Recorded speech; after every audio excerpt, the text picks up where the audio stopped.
When it comes to entrepreneurship and what I've learned in the 8 years that I've been doing this now is that it's not just that you get to make so much more money, because eventually you will, and then eventually that point comes, but it's the relationships you get to build along that path.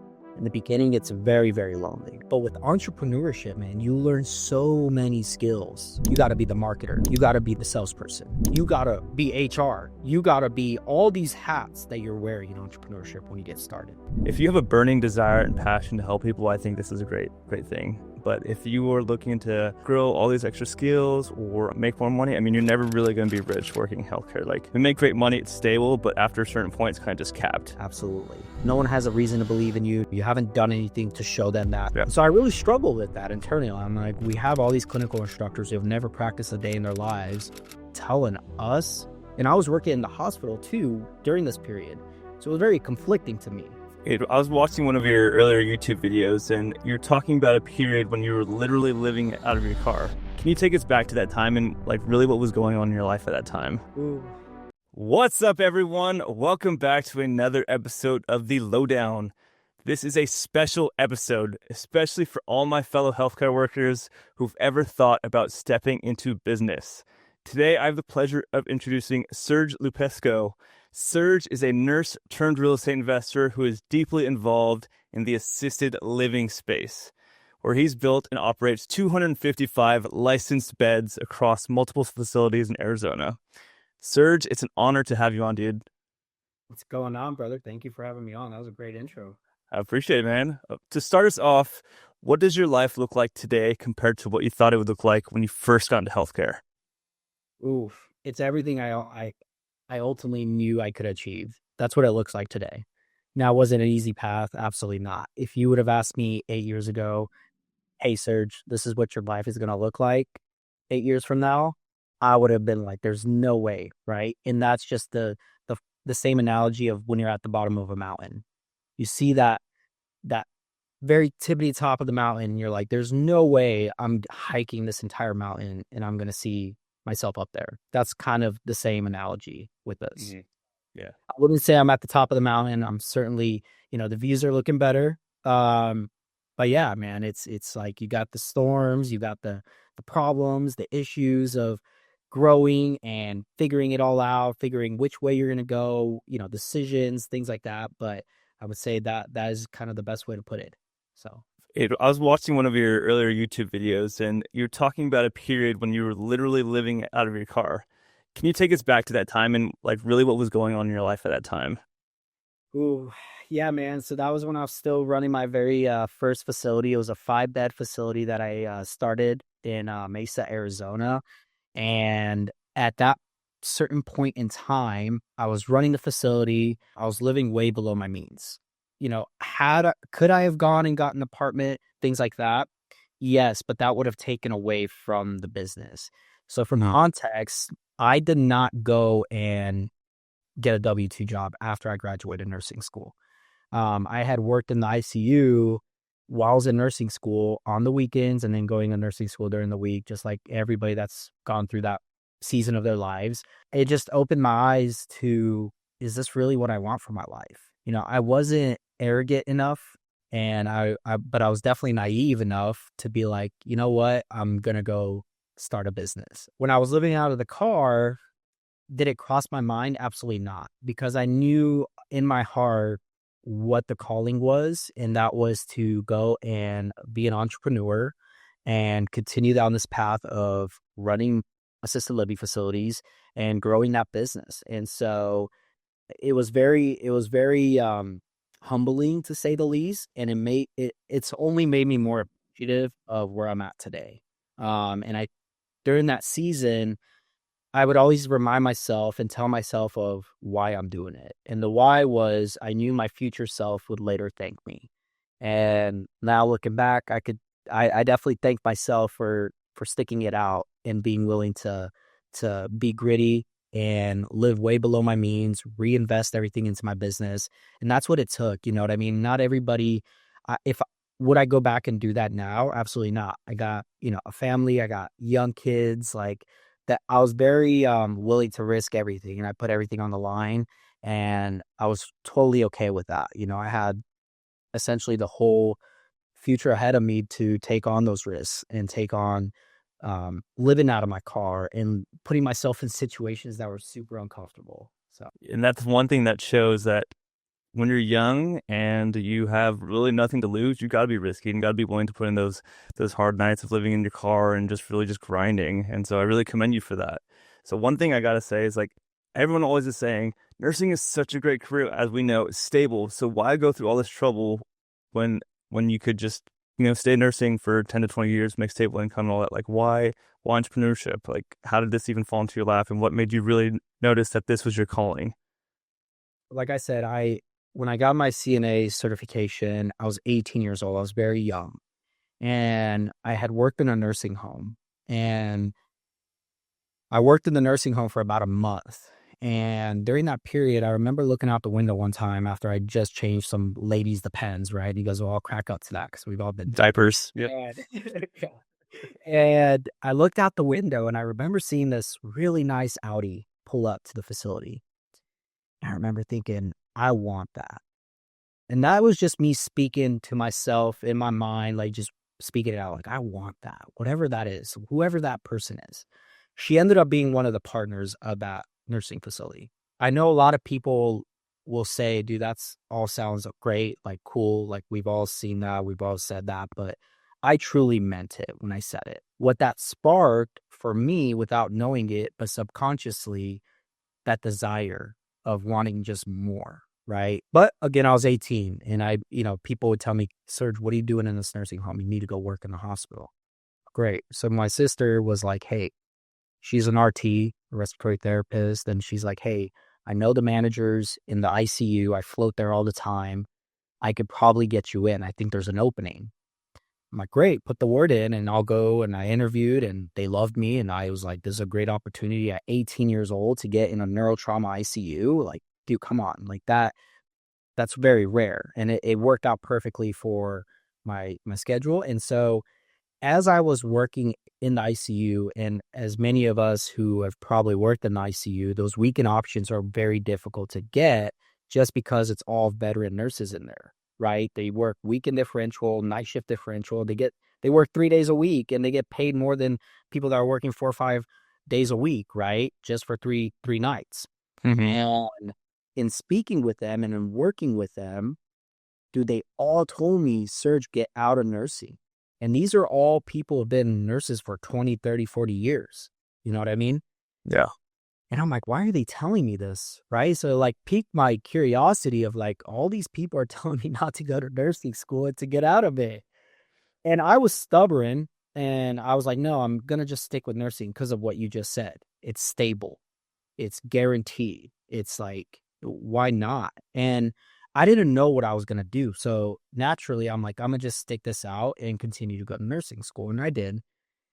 But while I was in nursing school and I was going through clinicals and just dealing with all these, I don't know, people, especially clinical instructors who have never practiced a day in their lives, telling us how to go do stuff in the hospital, when we all know clinical is like if you're in the ideal world of nursing, right? And everything's perfect. And we all know that's not the case. Yeah. And so I really struggle with that internally. I'm like, we have all these clinical instructors who have never practiced a day in their lives telling us. And I was working in the hospital too during this period. So it was very conflicting to me. I was seeing how actual nurses were doing stuff, and then I'm being told something completely different in clinicals. This is just all out of whack. And so it just made me realize, like, pretty quickly, like, okay, these clinical instructors aren't who they say they are. And everybody who practices as a nurse tells me to get out of it. I eventually, man, towards my very last semester, I almost quit nursing school right before my last semester because of this. And they just kept telling me, Serge, you're literally at the end. Just finish your last semester. And I did. That is why I chose entrepreneurship.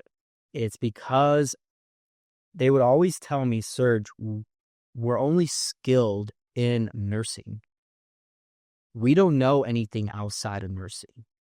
What else are we going to go do? How else are we going to go make our money? That scared me, dude. I was like, no, there's no way. But with entrepreneurship, man, you learn so many skills along the way. You got to be the marketer. You got to be the salesperson. You got to be HR. You got to be all these hats that you're wearing in entrepreneurship when you get started. That builds your skill level and then ultimately builds your confidence. And so I just told myself, worst case scenario, because I wanted to go become a CRNA.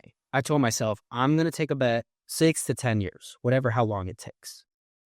And I was 22 when I graduated. So I'm like, okay, 6 years, I'll be 28, 10 years, I'll be 32. Like, I'm still going to be young enough to be able to just go back, go get my BSN, go through the whole process. And, you know, I'll be maybe 40 by the time I become a CRNA or whatever.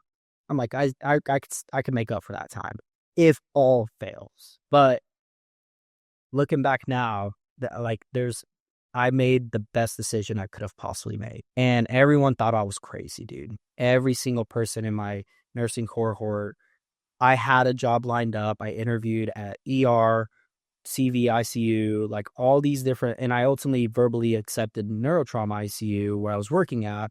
Leading up to graduation, a couple weeks out, the manager came and she's like, "Hey, Serg, we need you to ultimately come in and do all the paperwork with HR and like officially take the job." Dude, I had the most anxiety I could have ever had when she came and told me that, because now the time clock started. It was do or die at that point. It was like, all right, do I settle and could just take this job, or do I truly like believe what I'm telling myself? Like, do I really want to take this risk? And so I ultimately prayed on it. I'm a man of faith, and God ultimately guided me to take this bet on myself. Yeah, that's what I did. So entrepreneurship, the reason why was, I mean, at the time I was like, I'm going to take this bet. If all fails, this will always be here. So. Well, I think that was an incredibly powerful story that you said in the beginning. I mean, it's funny because now I'm at the 10-year mark of my nursing journey, and yeah, I always tell other people, like my younger brother who's interested in going to the medical field, I'm like, if you have a burning desire and passion to help people, I think this is a great thing. But if you are looking to grow all these extra skills or make more money, I mean, you're never really going to be rich working in healthcare. Like, unless you save your entire life, you make some good investments, but it's not like anything with entrepreneurship.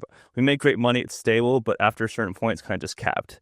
And so I was making raises every 6 months my first couple years, but now after 10 years, like I really only make one raise a year, and that's like a couple $3 to $5 or something like that. So nothing crazy. But looking back and just seeing all the burnout that exists from just other friends that I work with in the ICU, I agree. Many people are just like, just get out. It's not an easy career, and you see way more nurses nowadays leaving nursing also. And so, do you think your opinion would have changed had you had a family or had kids at the time?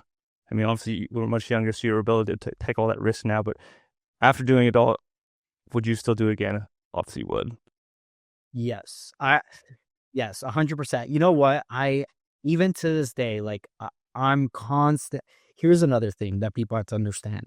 When it comes to entrepreneurship and what I've learned in the 8 years that I've been doing this now, is that it's not just that you get to make so much more money, because eventually you will, and eventually that point comes. But it's the relationships you get to build along that path. In the beginning, it's very, very lonely. Absolutely. Right. Because no one has a reason to believe in you. No one, you haven't done anything to show them that. But dude, the relationships that I have now bring so much more value and so much more perspective that there's no way I could have had those perspectives and the things that I know now had I been stuck in a certain environment. And that's what happens in the hospital setting or any type of environment like that, where you're day in and day out working with the same exact people. You build those relationships, but eventually it's like, everything about them. They don't really know anything different. You can't grow anymore because it's like you've learned everything you could learn from those people ultimately. So you become stagnant. What I would like, even now, man, I'm always, always curious. I'm always willing to learn and do more because I've seen what that does for myself and for what I have today. Had I not, like, I think what happens a lot of times in certain settings, like a hospital or in the medical field, is you learn everything you possibly can, and unless there's something new that can be implemented or some new technology or some new way of doing something, you do the training and you learn that and then you move on and that's about it. But with entrepreneurship, there's constant, ever changing like stuff going on, and you're navigating and you're going through all these different seasons constantly. Every day is different. No day is the same. And that's another thing that I would say for myself, that it just keeps me constant. And the struggles are just so much more intense, but so are the wins. What I've learned is you just have to have that even balance of it all. I've had times where I just wanted to ring the bell and throw the towel in and be like, this is just overwhelming. I don't know how I'm going to figure this out. But then you get up the next day and then it's like you made that one call or got that one email or, met that one person. And then like in an instant, things start changing.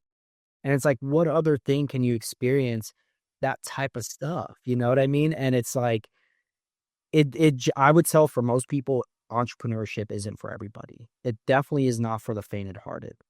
If you struggle a lot with trying to like stay consistent and disciplined and, you know, continuously trying to grow, entrepreneurship isn't your thing. You know what I mean? Like being an employee is not for me. And I was fortunate enough to understand that very early on, even though I worked as an employee, and I just kind of like did it to fill my time and like, you know, do it. It wasn't like I was passionate about it, and I don't think most people are passionate about it.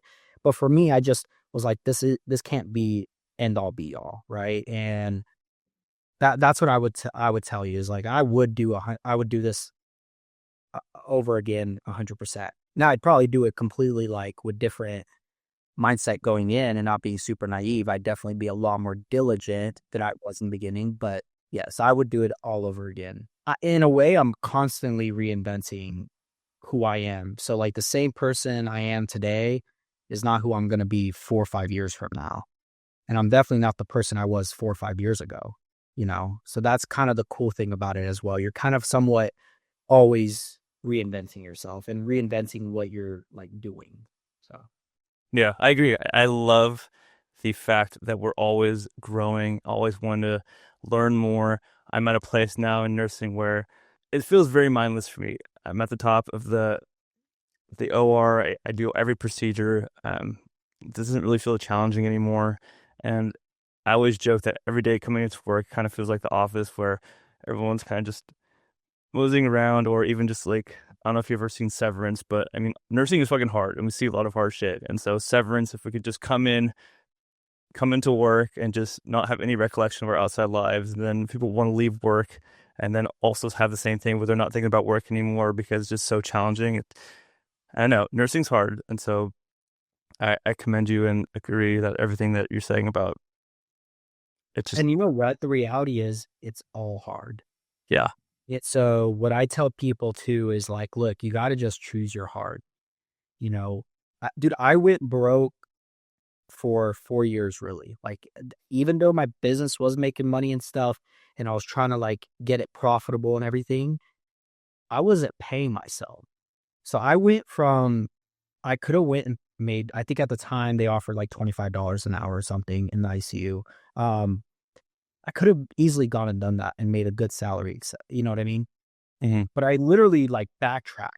Like I literally went the opposite of saying, you know what, I'm gonna just go for broke and stay that way until something eventually happens, right?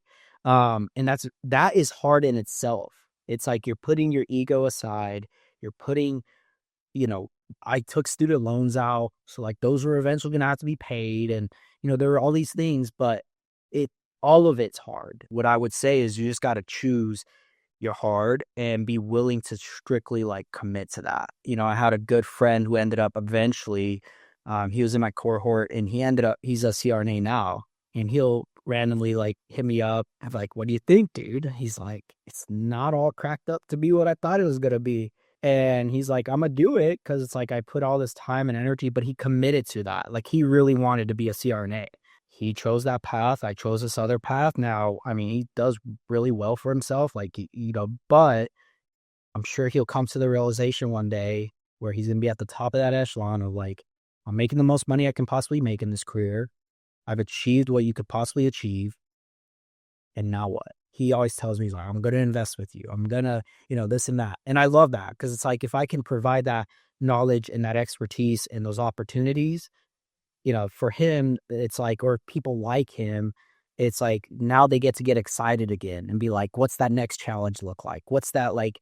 Oh, I get to invest and I get to have the opportunities to do that. So I would say like no like path was wrong, right? I think everyone's kind of on their own journey and they're one way or another. Like I think we all kind of have certain realizations, some sooner than others. Some people, like you said, just completely like go numb to it and become cynical and just like accept it for what it is.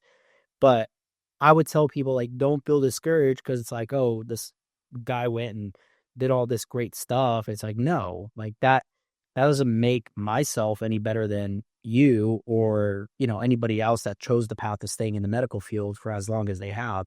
I commend that probably just as much as people commend me taking that risk and, going through all that hardship. So yeah, that's what I would say, for everybody that's in the medical field. And, it's like one way or another, it's like you still make great choices. Like there's nothing wrong at all with doing that. So I want to talk about why assisted living. Most people, when they get into investing, they choose long-term rentals, they choose flipping, multifamily, but assisted living is such a niche thing. Yeah. What made you choose it specifically? Was it just because of your nursing background, or what you know now, would you still have chosen it even if you didn't have the healthcare background? So it's funny enough, he's actually one of my investors and one of the nurses I was working with. And at the time he had, I think, a rental or two, but he like came out to me one night when we were working and we'd have so much, like, did you ever work night shift? Have you ever? Yeah, I've worked 3 years on nights. Yeah. So like, how there's that like dead zone from like 2 to like 4 or 5. Like, how am I gonna stay awake? It's like those are the times where you just get deep with people and you just have like the most meaningful, sometimes pointless conversations ever. But him and I would always just kind of like, hey, what about this? And he'd be like, dude, I listened to this podcast or I read this book or, and I'd be like, really? Okay, I'll listen to it. But anyways, he's like, hey, what do you know about this residential assisted living stuff?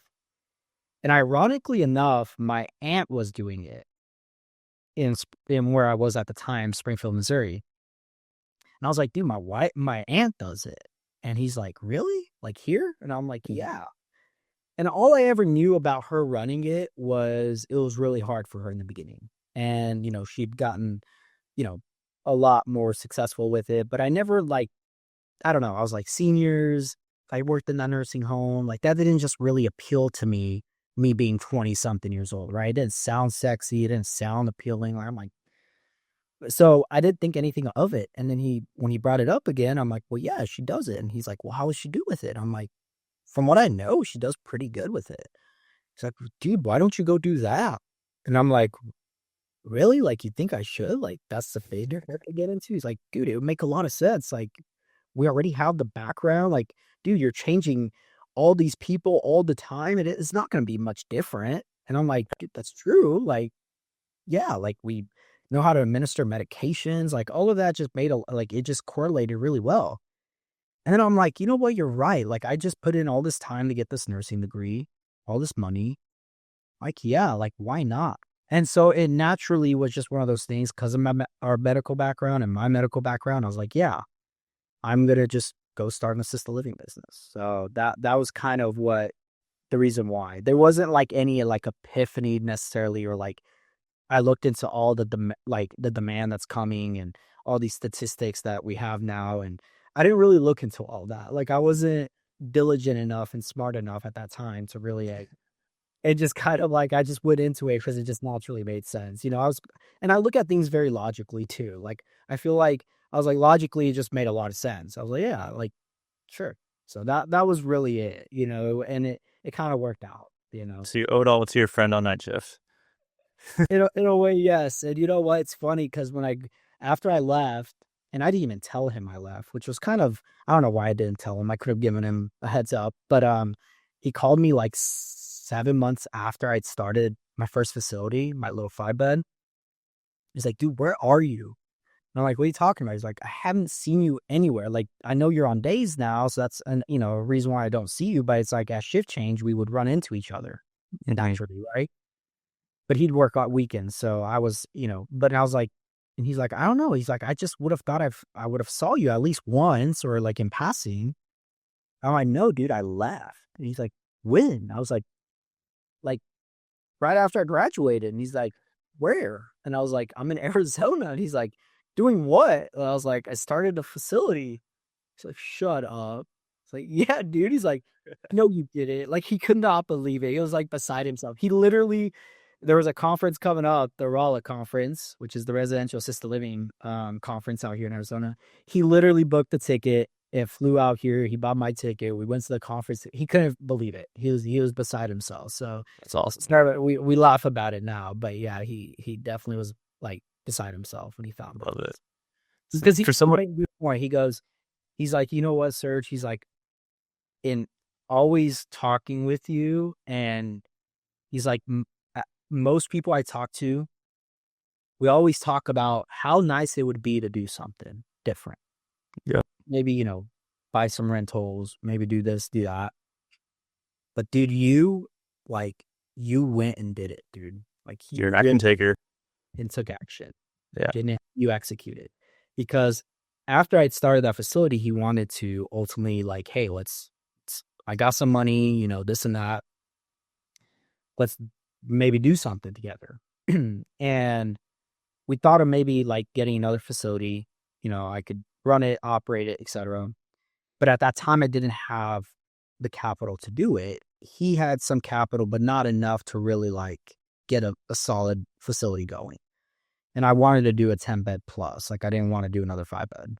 And so at that time, this was 2019, I told him, I was like, dude, let's just do a short-term rental. Let's do an Airbnb. I'll source the deal out here. It's crushing out here in Arizona and Phoenix. And so he was like, sure, like, let's do it. And so that was kind of like my first like JV without realizing it. And that's when we bought an Airbnb in 2019. I was still running my facility. I had somewhat of a shining object syndrome where, seeing people crush it with Airbnb, and I was like, yeah, if I have somebody willing to invest, like, this could be and that deal ended up being a great deal for us. I mean, we bought it in 2019. I run the facility. I do the Airbnb, and I was just a hustler, man. I was cleaning the Airbnb. Like, I was doing everything to make sure our margins were amazing, and they were until COVID hit in 2020. And then the following months we'd break even. And then at that point, the market just went crazy out here. And dude, we ended up making like a 2.5x return on our money in a year and a half of having that Airbnb. But that's when I realized I wanted to just stick with assisted living. Yeah. So.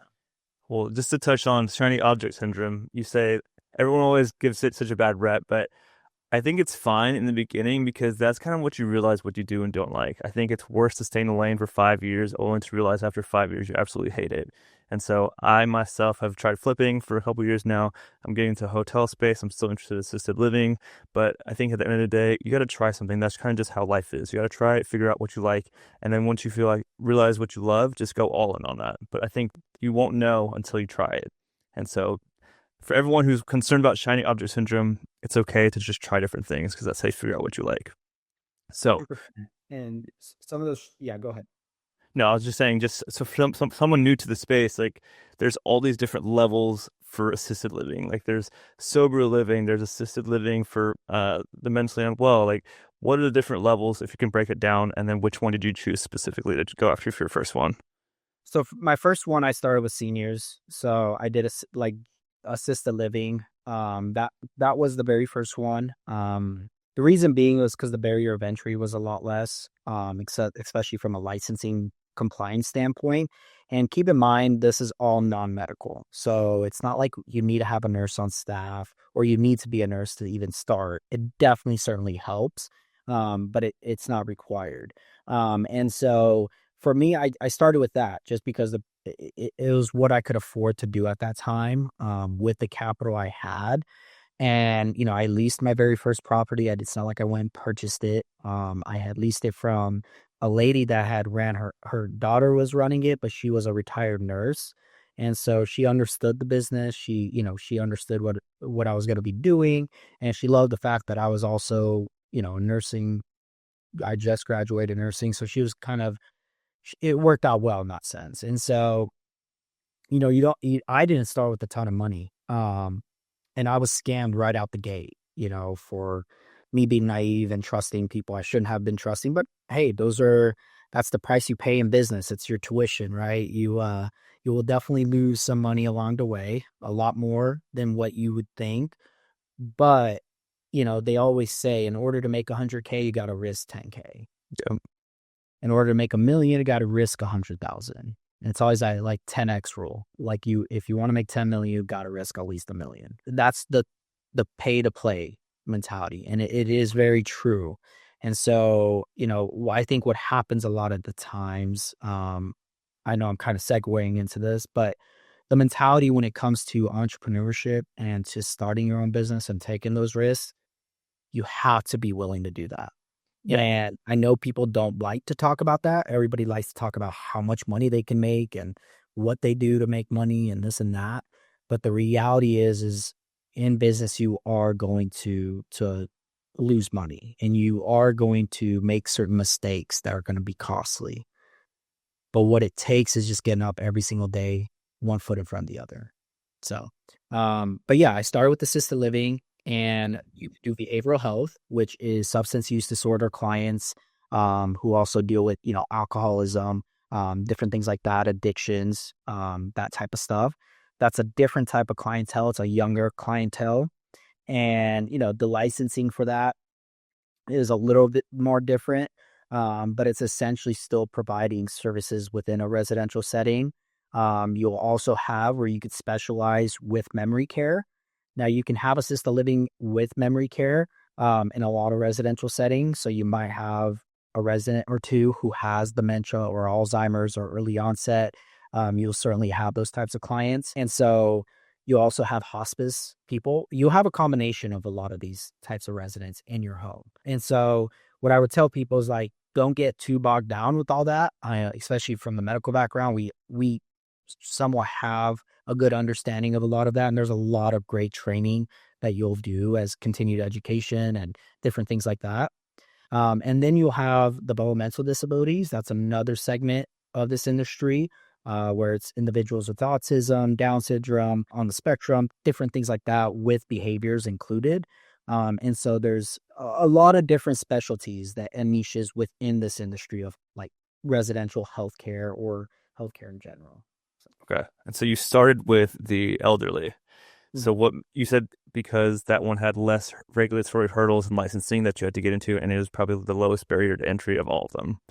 So Yes. everyone always talks about the hardest deal is the first one. Can you talk more about that first one? Like, how did you choose the house? What made you choose that area?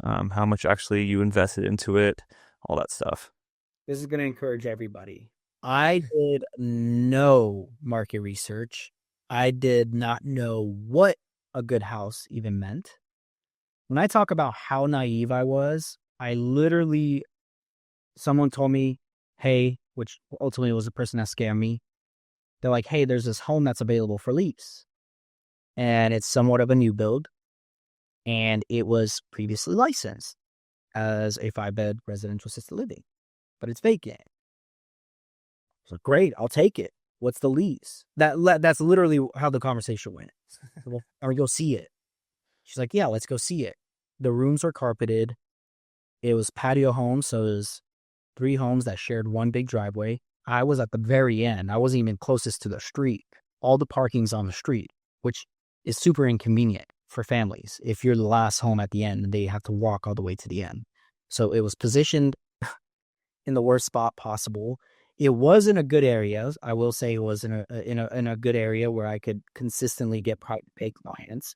But I didn't know this. It just God had mercy on me, and He saw that I was about to have some really hard challenges, but He had mercy on me that I got it in a great area. And that's how naive I was. So for people to tell you that first deal, it wasn't necessarily like difficult for me. I just knew I wanted to do it. That's it. I was so passionate about the fact that I was going to do this and so excited that whatever I had to do. And when I saw the opportunity, my lease was 2,800 a month at that time. I could do a 3 to 5 year lease if I chose to. She was willing to lease it to me on an annual basis, but she made me sign a 3 year lease. And then afterwards it'd be year to year.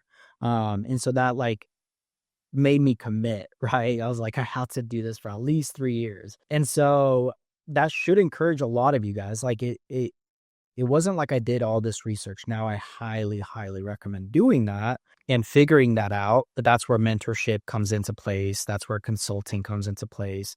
You know, if you have the means to be able to afford that, definitely do that. I was trying to pay for consulting, but this person that I trusted straight up took my money up front and never delivered on anything that she said she was going to deliver on, except for that house that she ultimately sourced. But that was the only benefit that came out of that deal. So if it gives anybody any encouragement, I was not only scammed, but, I didn't even do any research into this place at all. So, Okay, love it. Taking action is the most important thing. Because if you're overanalyzing everything, you may just have that analysis paralysis and then maybe never take action. So I think yeah. as long as you go with the intention and take a little bit of educated guess, I think that's the most important thing. So just going back to that first one, you find this property, you're gonna lease for 2,900 or something like that. Yeah. How did you find the residents? How much did you actually have to invest besides the 2,900? Did you have to go through extensive like licensing or anything like that? Like walk us through just, I guess, the how-tos of that first one, because a lot of people probably want to get into this but don't know how to do it. So fortunately for me, because that home was previously licensed, the nice thing was I was able to just go. Well, I had to relicense it from scratch with my own license. Now, had I known what I know now, I could have just done what's called a change of ownership because there was an active license there and I didn't know this. I had to, the previous owner, there, it's a long story short, but the state had showed up because I was running some form of sober living under this active license with the advice from this individual that scammed me. And so essentially our Department of Health Services showed up one day on a complaint and the lady sat me down. It's a whole story. I could have gotten blacklisted from the industry, this whole ordeal, all this drama. But with all that, she was like, look, sir, just come down to the downtown offices and we'll talk you through this. So that was kind of like my first form of like actual proper advice and education. So they walked me through it and I had to relicense it. When I went to go get what's called our manager certification in California, it's your administrator's license. Every state's going to have, you're required to have some form of manager in place that's going to be operating the home. And so I was getting my manager certification. One of the ladies that was giving one of the education courses for this manager certification at the end was like, hey, if any of you guys need any help with any kind of consulting, getting your home like licensed, let me know, I'll certainly help. And it was kind of like a godsend moment. I was like, oh, here's that person that can help me finally. Um, and I just approached her and I told her my whole situation. And again, she's had compassion and was willing to work with me. We kind of, I paid her whatever I could. I told her this is all I have left. It was not a lot. It was very little money. I was like, I have $1,000 left that I can pay, and I'll pay the rest kind of like on a payment plan. And she's like, let's do it. She's like, I'll help you. And that's where she was able to help me through that process and getting everything in place to get licensed. Once we licensed, she had provided a couple contacts of placement agents, a couple home health individuals. And again, this was me not giving up on myself and just, again, staying consistent, showing up every day, not even knowing what was going to happen, who I was going to meet.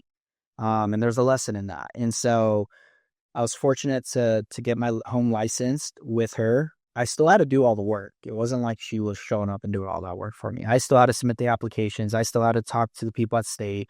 I still had to reach out to all these contacts that she provided, set up, do the open house, do all that. And from that open house, within 2 weeks, had my very first resident. And then from there, I believe within the first 2 months, I had that 5-bed home filled. Now, this all came from placement agents, so they all take a referral fee. just like realtors, right? I had to pay them. So it's not like all that money just was profit for me. It was like, no, I had to pay them. I had to hire staff. I had to do all this stuff. So I really wasn't making money that first year. It was all going out to all these payables that I have. So Yeah. How long can someone anticipate it taking from, say, I identify a new house, going through licensing until it's up and running with like maybe the first resident? What's that time period like? So it all depends the state that you're in, but the average is anywhere from 3 to 4 months. Okay. Okay. And then how much can, I know it depends on the level and the acuity of each patient, but what's like typical returns that people can expect to see from various levels of these assisted living based on each resident? The average profit margin, so this is take home. So if you were to take the gross and you apply a percentage to it, it's typically 20 to 23% on average profit every month. So, if you're making 35K a month from one 5-bed facility or 40K a month, 20% of that is what you're going to be taking home. Nice. Okay.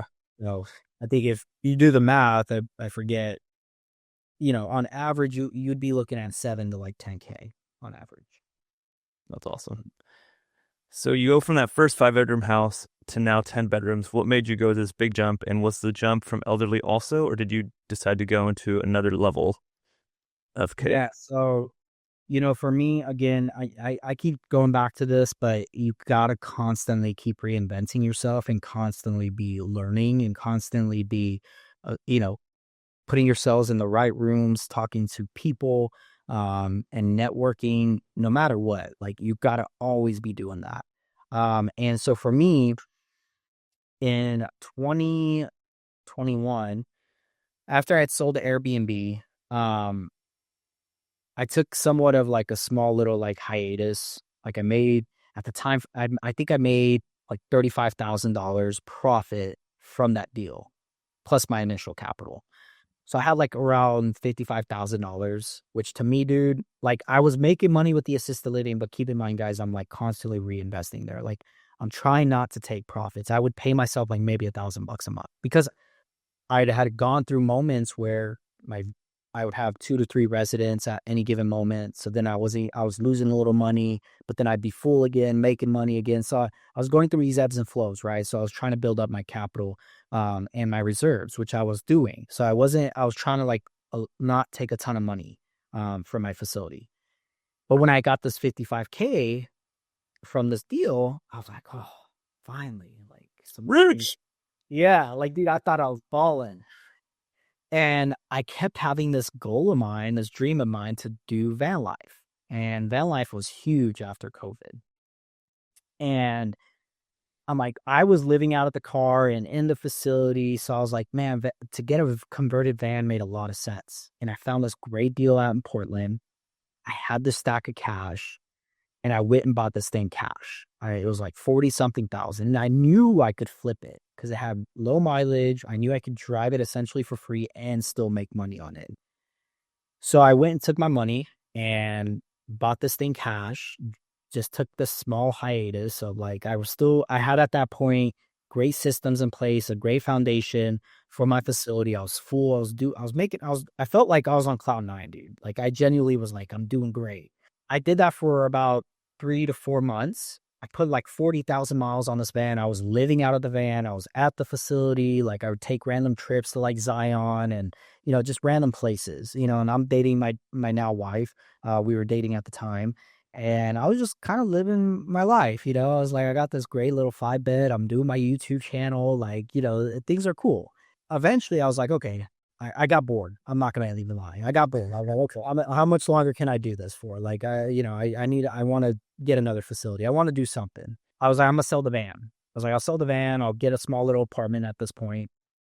And so I put the van up for sale. I made 10K profit on that van. So I bought it for like 40 grand and ended up making like 50 something thousand. So it was like a 10 to like, because after like, I think I had some like little repairs I had to do. So ultimately I walked away with like 10 grand profit. So now here I am with an extra 50 something thousand dollars again, or 60 something thousand. And I'm like, great. Well, what am I going to do with this money? I'm like, let me go start another facility. So I reach out to this broker. she had this facility that was up available for lease. And I'm like, let me rinse and repeat. Let me just continue to build out the foundation. And I had the idea of maybe franchising this model. So I had pitched 2 investor groups. They both told me no. They're like, it's going to take too much capital, this and that. Like, you're still fairly new, like, and you're really young. And they had all these reasons not to do it. And I was like, okay. And this is institutional grade investor groups, or are they just like friends of family? It was like smaller private equity firms Okay. that I had pitched. And so these were people that would run firms, GPs that had anywhere from like 10 to $20 million kind of to deploy. Right. And I kept trying to sell them on like, hey, dude, like this is going to be a big industry. And yeah, like my pitches, I guess, didn't impress them enough, which whatever, it happens. Like, I'm like, well, I'm gonna just go start another facility. So I reach out to this broker and she's like, hey, by the way, I have this investor who syndicates these deals and he's just starting out here in Arizona. Like he just closed out, I think, his second deal at that time. So I'm like, sure. Again, let me have a conversation with him. After we had our initial conversation, he's like, yeah, that sounds very intriguing. Like the whole franchise model sounds intriguing. Let's continue these conversations and see where it goes. And ultimately, I wanted to get into more real estate because of what my experience was with making that money from that Airbnb. And I was like, dude, that was great. From one deal to make a 2.5x return, like, shoot, like real estate is where it's at, but maybe I can do that play here with assisted living.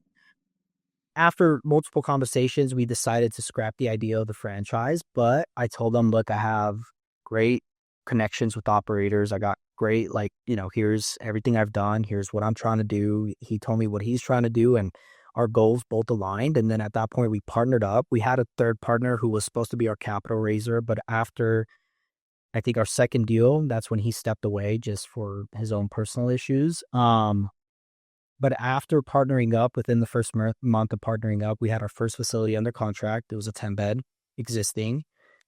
While we were closing out that deal, we ended up getting a 2-pack, which were an 8-bed and a 10-bed together from the same seller within the first 3 months of partnering up.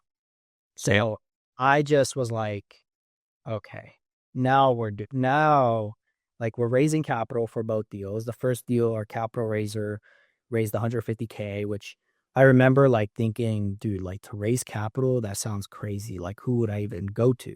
But he raised the first initial 150. The second deal for the 2 was a 300K raise. And so between me and my now partner, our third partner, he stepped away after that deal, but that was my first 100K raise that I did. And dude, it was like pulling teeth. I'm like, who do I go talk to? How do I get 100K? Like it was crazy. It was so foreign to me. And that's when I learned the power of syndication and learning the power of OPM, other people's money. I also put my own money. So from that 60K, I was putting, 10K there, 10K here, 15K, you know what I mean? As the deals were coming up. So I was reinvesting my own capital as well. And then that's kind of what's led to what people see today. So. Nice. What's the biggest differences between like the 5 to 10 to, it's no longer residential assisted living. Now is it considered commercial? Out here, commercial becomes commercial after 11 beds. So what they become is centers, meaning the zoning and those regulations and requirements change at that point. Now, as far as the regulations for a center, if it's still non-medical, stays the same. So you could stay non-medical up to as many beds as you want. When you go to do skilled nursing, that changes licenses and that changes regulations, and you need to be accredited. You need to do a bunch of different things for skilled nursing. But as far as like the non-medical, you can go as big as you want. There's no like limit to it. Yeah. So all the properties that you have now are all mental health and non-medical assisted living facilities. Correct. And then I also do developmental disabilities. Okay. Damn, that's awesome. Is that operation of scale, like that's easier? Do you recognize that having bigger facilities now? Like everyone always says, when you have 10 short-term rentals, 10 Airbnbs, you got to have 10 different cleaners if they're all in different cities, different accounts for each of them. But now with a bigger, obviously, facility, the operation of scale is true. Would you agree? 100%. If you, it's kind of like boutique hotels, right? Like, what's the attractive thing for boutique hotels versus like just individual short term rentals, right? It's economies of scale, right? You can just have one marketing person there. You can have one person that's doing sales. You can have one person that's cleaning. You can have one person that's doing all the maintenance. You know what I mean? So it's absolutely true. You know, all your staff, your caregivers, your executive director, et cetera, it can all be in one site versus trying to split them up between. Now, logistically speaking, like 10 beds, if you got multiple 10 beds, which we still do have in our portfolio, logistically speaking, you know, we'll share staff from like one 10 bed for another 10 bed, right? You can, you know, some staff will pick up extra shifts here, et cetera. So that is nice. But when it's under one site or at one site, which we have a center now, that's 35 beds, but we're increasing that to 50 beds. That's all there, one site, right? So it's just one executive director, it's one chef, it's one marketing, it's one activities director, it's, you know, all the staff is there. So it definitely makes it, you know, and that's essentially 5, 10 beds. So Mhm. it's kind of nice to have it all in one site. I'm going on a tour, I'm doing a tour of another one that we're looking at. It would be 100 beds, and it's just around the corner from our other one that we just acquired. So that's that, like economies of scale definitely plays a huge factor into it. Okay. Are these all these other properties that you own, are they actually owned or are they leased still? Owned. Yeah. Oh, Everything's owned. Yeah. nice. So What that I would say a big, and there's a reason behind it. So the real estate component is where there's a ton of value with these facilities. And so to lease it makes sense for upfront costs, but long term, you want to eventually own it, right? So like, yes, you can do a lease and ultimately it's like you're you're getting in for a lot less capital out of your pocket, but ultimately it's like having those assets is that long-term play. So as long as you're buying those assets correctly and at the right price points, long term you're going to have, you know, when you sell, you could just sell business and still keep the property and lease it, um, or you could sell it together as a bundle. You know what I mean? There's a lot, and you could do either a sell lease back. So there's a lot of different exit strategies that you can incorporate. if someone's new and looking to get into this, what are some of the things that they should be looking out for, either as big positives to look out for in an area or a facility, or just like red flags in general? So a lot of things you want to look at, I would say, is depending on the state that you're in and depending on what city and zip code you're in, that's going to play a huge factor, right? No city is the same, and no zip code is the same. So it's very hyper local. So the very first thing, like even out here at Phoenix, we have a lot of, you know, sub areas. Each city within Phoenix is going to require different regulations from a zoning perspective.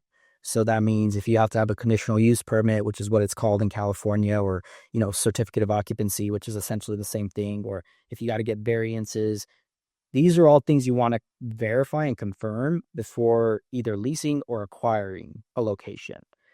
Another thing is, you know, people always ask me, are HOAs okay with this? Well, HOAs can't do anything about it. Now, they can try to harass you and do different things, which my HOA tried to do, and other HOAs would send letters, but it's essentially discrimination against the ADA, right? Americans Disability Act. So they can't do anything about it. And as long as you're in compliance with the state and you have it officially licensed and zoned and everything, there's nothing they can do about it.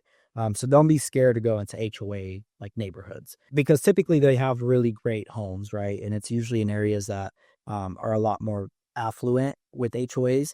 Another thing is, if you're going for the private pay versus the Medicaid clientele, because that's another thing, you can go either or. You can always start with private pay and then eventually get contracted to become a Medicaid provider, which that takes a little bit of a process. You need to be, you know, have your license. You need to have certain insurances in place, different things like that to become a Medicaid provider. But everyone should start private pay initially, and then depending on where you're at and the configuration of your home, meaning if you have, for instance, one of our homes is 6 bedrooms, 4 bath. Now, those bedrooms are all big enough. 4 of them are big enough to have 2 people in them, 2 beds. And that's the absolute max you can have in a room, right? So with that one, because there's 4 bedrooms, that's 8 people. And then there's 2 private. Now, in that situation, that's a Medicaid type home. Even though the area is still good, etc. But because of the configuration of that home, as an example, we can't do anything else. We've already converted the garage. We have 6 total bedrooms, but it does really, really well with Medicaid, right? The problem with Medicaid is that they have control over the reimbursements, right? So the reimbursement rates, you have no say in that. They do. Whereas private pay, you have full control of that. You can charge whatever you choose to charge as long as it's within reason and what the rest of the market is charging, essentially, and what the families can ultimately afford in said market. Red flags that I would tell people to look out for is you want to make sure that you want to maximize the home that you're going to ultimately be in. So if there's room to, like in California, the ADU play is huge out there. So one of the people I know who's also in our mastermind, Lorenzo, is Boris and Amanda. But what they're going to do is they do assisted living RSFEs, which is what they're called in California. But the ADU play, they're going to be able to add. So out there, you could do 6 beds out of a residential setting. And so what they're going to do is add an ADU in the back to add an additional 6 beds. And that's a huge ADU. So now you have 12 beds out of one site. So the economies of scale there. Even out here, we can, in a residential setting, you can do 10 beds. So let's say you find a 5-bedroom or a 4-bedroom home, but it's got a 3-car garage. It's got, again, another thing to keep in mind with zoning, there's spacing requirements, at least out here there is. And so they can't be within, I forget, each city has a very specific number. It can be 1,200 square feet from another facility for another licensed home or zoned home. So that's something to keep in mind. But with all that, you want to make sure you don't want to get a home that's too small and you can't do additional bedrooms and bathrooms to down the line when you choose to. So that's what I would tell people. If you find a really well-priced home, but there's no room to expand it or do additional renovations to it or reconfigure it, they'll mess with it. You're going to end up only being able to maximize so many beds, right? And you want to get as many beds as possible out of one site. Have you found that there's way more regulatory hurdles in a state like California versus Arizona in general? I would say they're pretty close.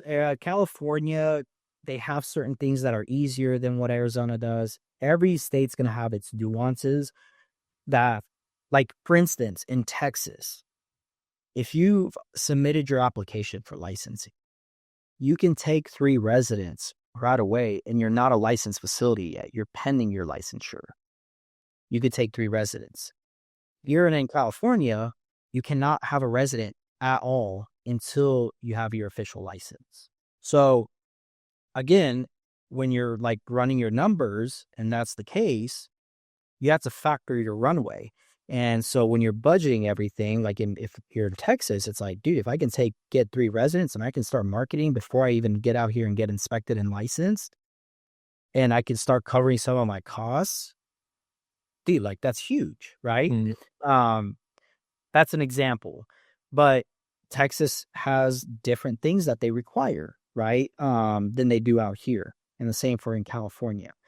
California and Arizona, and I would say these West Coast states, they offer really great government incentives, right? They have great programs that you can become providers for and get contracted with for reimbursement. So the rates are really, really strong for California, Arizona, even Nevada, Colorado, no. Utah, no. They have really low Medicaid reimbursement rates. And also California, you can charge those higher rates for a below standard home. And they just have really great programs.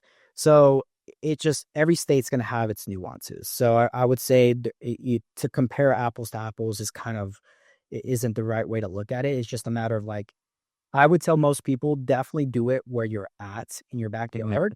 Yeah. Now, if you're in a state where it's kind of like new, and because there are states where this type of model is like non-existent, the city doesn't have any kind of regulations for it. The state doesn't have any type of like licensing process. If they do, it's very minimal, right? And there's like a lot of gray area.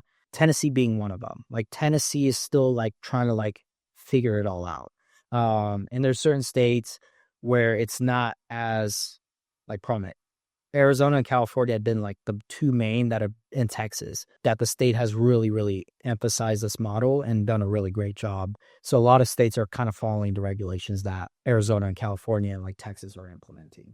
So Yeah, I think doing it in your backyard is very important because, as you were saying in your video, when you were living out of your car, you really got to learn the operations side of everything. You really got to understand the business as a whole.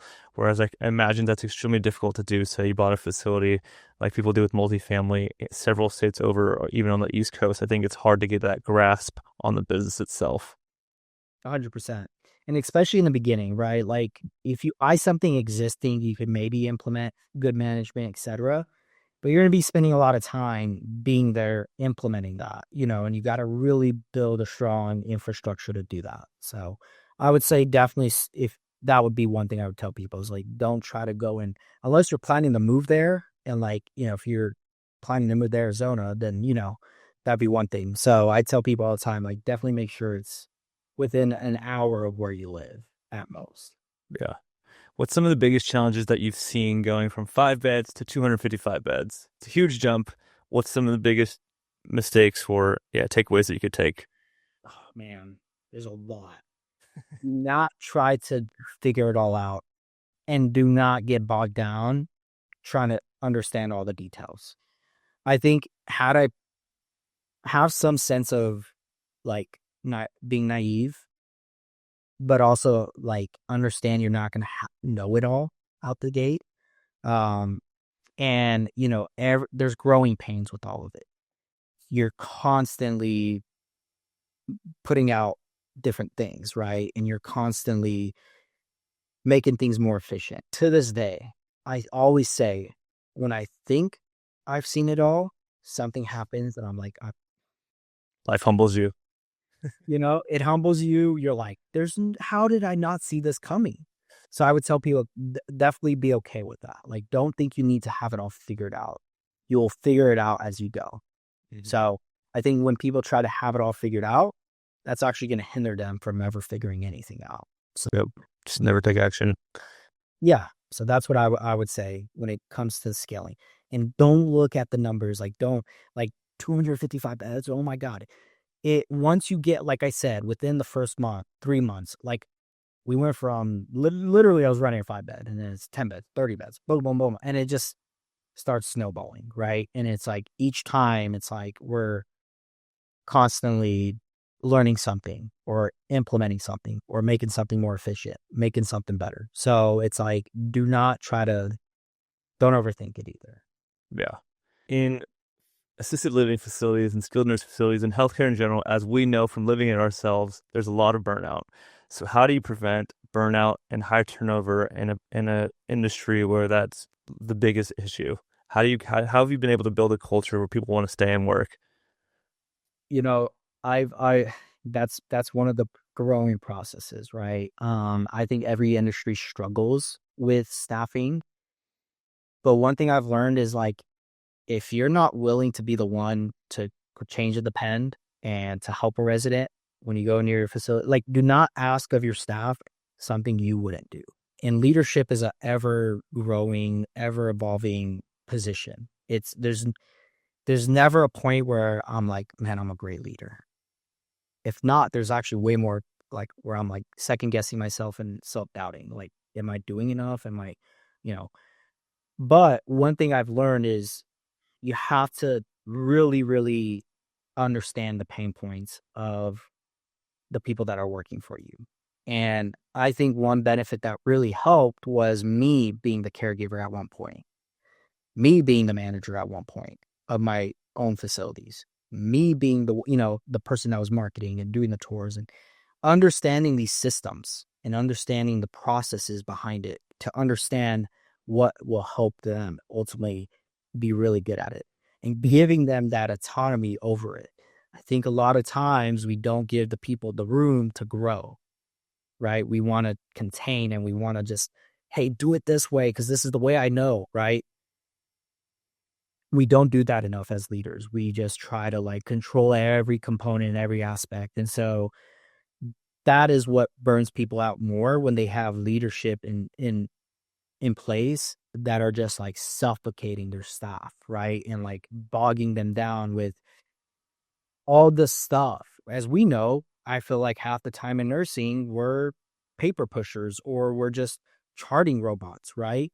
Like it's way more important to make sure the charting is on point than the actual care of the patient or of the resident. And so you have to give people the space and the grace and that will ultimately lead to people being more loyal. The reality is it's not hard to be a great employer and a great culture in any industry, and especially in this industry.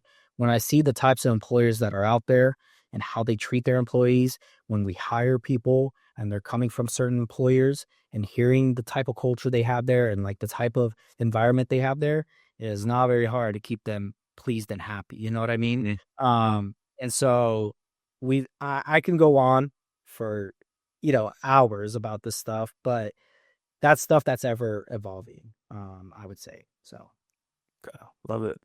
I want to switch a weird.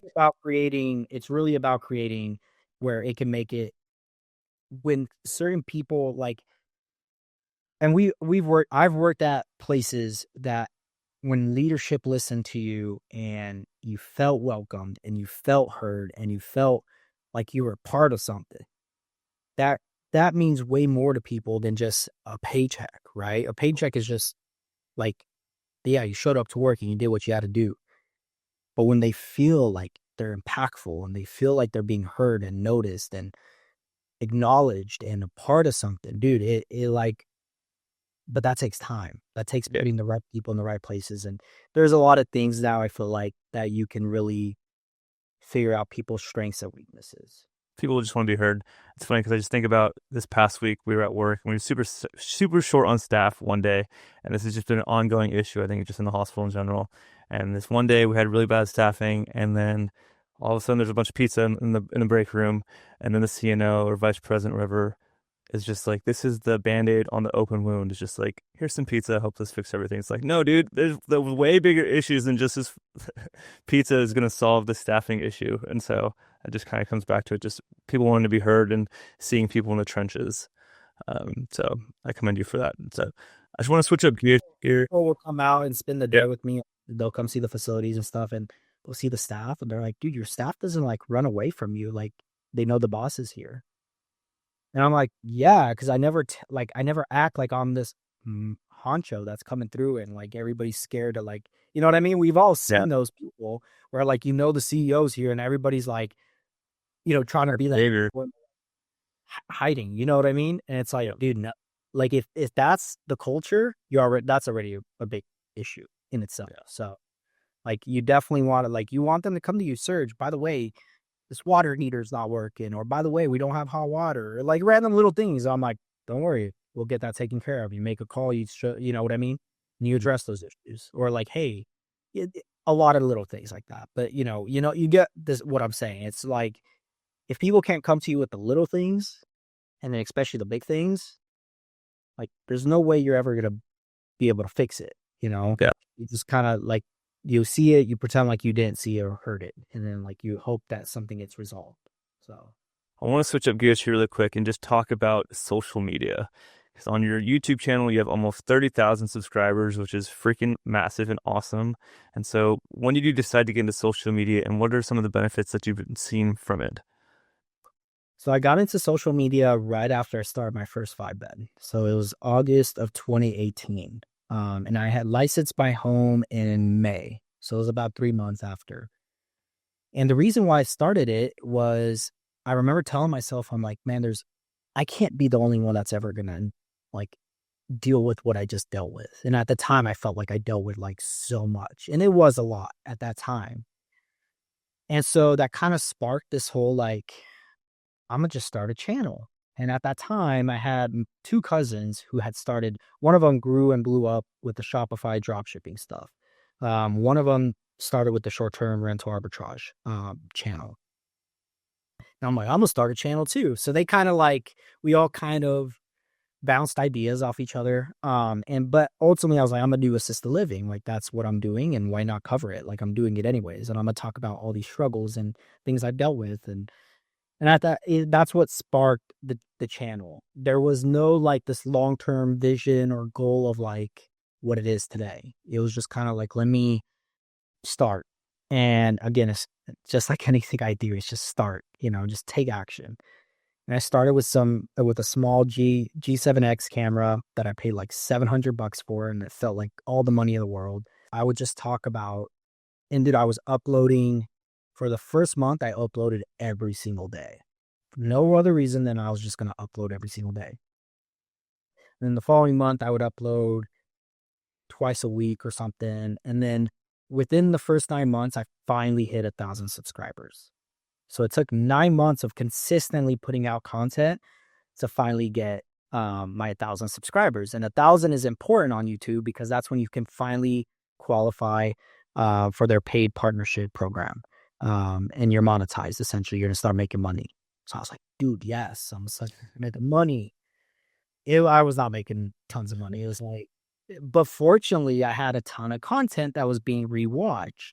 And so the more content you have on there for people to watch, or like I'm still making money from videos I posted years ago. Not a lot, but that's kind of like, I was like, okay, 1,000 subscribers. Perfect. If just 1,000 people, like, dude, they subscribed and I'm getting a couple hundred views, couple thousand views, like people are watching, like clearly it's, working. And I genuinely enjoyed it. That was another thing. I genuinely enjoyed doing content. I love the fact that people were like willing to listen and like engage and whatever. One of the biggest benefits, to answer your question, that I got from social media is that it built credibility.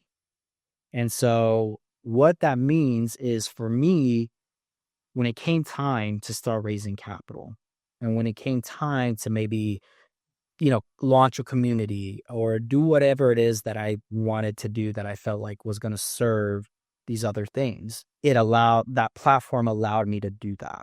And so raising capital, that's a huge benefit. It builds trust. It shows credibility. Oh, wow, he's done this. Look, he literally has videos of him doing before and afters and facilities being licensed and converted and this and that. And so, and then from like a community standpoint, like, I had like, at some point I was offering consulting and, booking calls and different things like that. And I'd been doing that and, still do it to now, but when you, personal branding now is what it's called. But back then it was just kind of like you had a YouTube channel. It wasn't really like, oh, personal branding. But with social media is here to stay. It's not going anywhere. It's funny when I see these older gentlemen come on Instagram and they start popping off because they put a ton of money into their production and media team and they like blow up out of nowhere, right? And they're like, my only regret is I didn't start social media sooner, right? As if they like, they finally had this epiphany. And I'm very thankful that I wasn't anybody smart. I didn't foresee what social media would eventually become or what this channel would eventually become. But I'm very, very happy I did it, because now, to build a personal brand, everybody's trying to do it. I, in a sense, kind of established myself in this industry that I'm continuing to grow in and continue to grow my investments in and do a lot more stuff in. I'm known now for one of the biggest assisted living people. Like, and I don't say it out of like a place of pride. I don't. I say it out of a place of like, I'm very grateful for it. I don't regret starting social media. And I think for most people, they have that fear of like, I don't want to be on camera, or I don't want to say something stupid or look stupid. Don't worry about any of that. I was told from the very beginning, who's going to listen to a 22-year-old talk about assisted living? But you're going to talk about old people, dude. Like, nobody wants to hear that. I was getting all kinds of comments like that. Right? Because it wasn't a cool industry. It still isn't like a cool industry per se, but it's a great investment industry. It's a very like I would say underrated, but like it's overlooked a lot. And so now that people are catching wind of it and it's being shared a lot more on social media, and people are like, what's this assisted living thing? They search it up. I'm one of the first people they're going to see. It was kind of like that analogy of going where the puck is. You want to go where the puck is going to go, and before the puck ever even gets there. And so for me, I don't know. It was just one of those kind of like crazy things that I started the channel with, like, let me share my journey. And then it morphed into like, oh, well, now I want to go raise capital and now I can just put it out there and like build this work of art and showcase what it is I'm doing. And another thing when it comes to personal branding and being on social media, I always say this to all my community members and like people that I mentor and people that I talk to. If you have a beautiful licensed home and you did all this stuff to it and nobody knows you're there, guess what? You will not have residents. You will not Mm, be generating revenue. The same way I feel about social media. If people don't know what it is you do, how will they ever know to that they can invest with you or that they can work with you or partner with you or even, hire you as a consultant or whatever it is, right?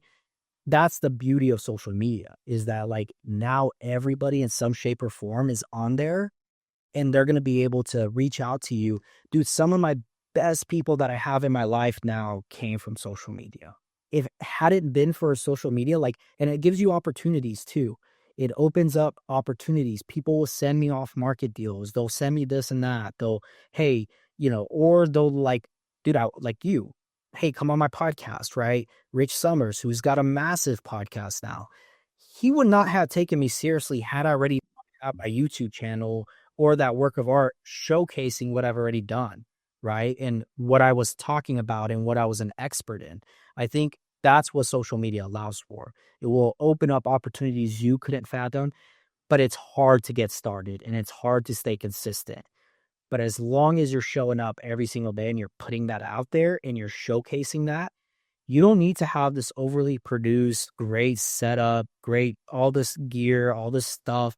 You don't need any of that to start with. You will eventually evolve to that. If you go to even a year or 2 years ago, my production was not what it is now. Like you go to my channel now and I do have a team and they do produce my stuff and they edit, but it wasn't like that. And it wasn't like that for a very long time. There was a point where I was filming out of my garage. There's even videos of me in my van that I was living out of, that I was traveling in, filming those videos. So, and it wasn't like some high producted like video. It was just value and it was mm. just producing that value for people. So that's what I would say with social media. Yeah, social media is your modern day resume, and to your point of if people don't know about you, how are they gonna know to invest with you? How are they gonna know to partner with you? So yeah, just don't be afraid to share your journey, and people will connect more with you if you are willing to share your journey, as opposed to, I'm Serg now. I have this 255 portfolio. Like that's not relatable to me. It's like it's much more relatable to be like I'm the first guy in my family to start this 5-bed assisted living facility. I think that's what makes people resonate more with you is like the day to day people that are looking to take that first step. And what I like about it all is that people can go back years from now. Like one thing that really makes my heart like happy about it is now I have a 3-year-old and a 2-year-old and we're pregnant with our third. And when they get older and they can understand, they can go back and watch all those videos of when dad first started. You know what I mean? And that's what actually like makes me the happiest above all the other stuff because I'm so happy I documented that and I was able to just showcase. I sometimes go back and rewatch videos from when I started and like different projects I've done and different things just to be like, man, and I can still recall what I was thinking at that time and what I was dealing with and it just brings this nostalgia back and this like it's such a cool feeling, honestly. And I think that's probably what makes me like the happiest about it is that like I could just go back and rewatch that. And then now that I have kids, like they can see all of that. Like dad didn't just build this thing out of the blue or right. Like we all like I think about our parents, right? They can tell us stories about what they did and how they did it and their journey and things like that. But like we can't really see it, you know what I mean? And Yeah. we live in a world now where we have cameras, we have, digital stuff that we can, and I can go back and look at all that. And it just, I don't know, man, it's a very cool, like, and here I am 8 years and I'm going to say the same thing 10 years from now, looking at all the stuff I did now, 10 years, and it's such a cool kind of perspective to look at. So that's what I would tell people. Like, if anything, just do it for like your future self and your future family to be able to be like, look what I did. And here's where it started. And it's a cool thing to ultimately be able to do as well Mhm. in the future. So Yeah. it's don't just think of now like, oh, I'm not growing. Don't worry about growing. Just do what comes naturally to you and what you're naturally doing already. Hmm. It'll eventually morph into something you wouldn't have fathomed. But I always go back to it, dude. Just get started. If you're having any doubt, any like sense of like, man, I don't know what I'm doing, don't worry about that. Just get started. It'll eventually work itself out. So I love it, Serge. Man, this has been such a pleasure and honor to have you on. I love everything you're doing, your perspective. You have an amazing aura and energy, and I know that you're going to go extremely far in life. So, if people want to get a hold of you, learn more about assisted living, what's the best way for them to do so? So my channel is Serg, Serg, and then my last name, Lupescu, Lupescu. That's my YouTube channel. My Instagram is the same, but just put a period between my first and last name. So serg.lupescu on Instagram. If you go there, you'll see I always say, if you want to reach out, legionassistedlivingacademy.com or theassistedlivingcommunity.com.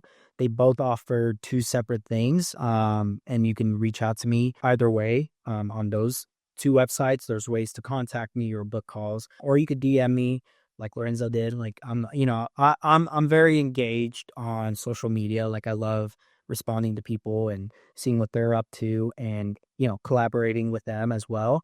But that's where they can reach out. And then valleyalfventures.com is the investment website. So if anybody's like, hey, I just want to invest in this, take advantage of this massive opportunity that's coming down the road, reach out.